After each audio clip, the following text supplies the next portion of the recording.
আমরা খুবই গর্বিত। আমাদের মা আমাদের মাঝে আছেন, তিনি থাকবেন, তিনি কখনো যাবেন না। কোটি কোটি জনতার স্রোত আপনারা দেখেছেন। ওনাকে ভালোবাসার একটা জানাতে, ভালোবাসার যে একটা প্রতীক সিম্বল, ওইটা জানাতে এত কোটি জনতার ভিড় এবং কোটি জনতা ওনাকে সম্মানের সহিত শ্রদ্ধা জানিয়ে বিদায় জ্ঞাপন করেছেন। শেষ ভালো তার, যার সব ভালো তার।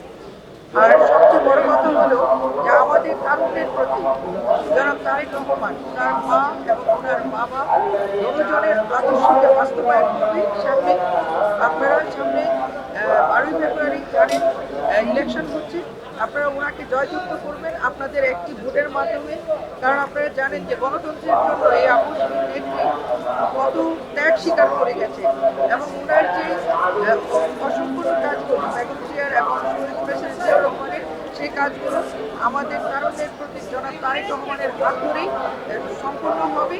এবং উনি যে কথাটি বলেছেন ওইভাবে নয়, ওটা আমাদের একটি দফা দাবির মধ্যে এনে এটাকে আমরা সবাই মিলে, আপনারা যদি আমাদের সাথে থাকেন দেশবাসী, তাহলে আপনারা আমাদের সাথে এবং জনাব তারেক রহমানের সাথে কাঁধে কাঁধ মিলিয়ে, হাতে হাত মিলিয়ে আমরা একটি সোনার বাংলাদেশ গড়ব।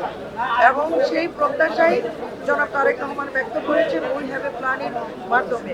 ইনশাল্লাহ আপনারা সবাই ওনার সাথে থাকবেন, আমরাও আছি।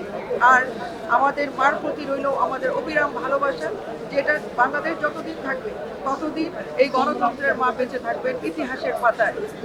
এবং আমরা সবাই এই গণতন্ত্রের প্রতি আস্থা রেখে 12ই ফেব্রুয়ারি ভোটের মাধ্যমে বিপ্লব ঘটিয়ে দেখিয়ে দিব যে আমরা, আমাদের মা বেঁচে আছেন, বেঁচে থাকবেন সবার মাঝে।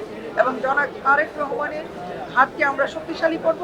উনি যদি রাষ্ট্রনায়ক হয় তাহলে দেশ একটি সুন্দর, স্বাচ্ছন্দ্য এবং পরিচ্ছন্ন রাজনীতি করার সুযোগ হবে এবং দেশটাকে অনেক দূর এগিয়ে নিয়ে যাবে বেগম জিয়ার আদর্শে, রাষ্ট্রপতি শহীদ জিয়াউর রহমানের আদর্শে। আপনারা সবাই ভালো থাকবেন, সুস্থ থাকবেন। আল্লাহ হাফেজ।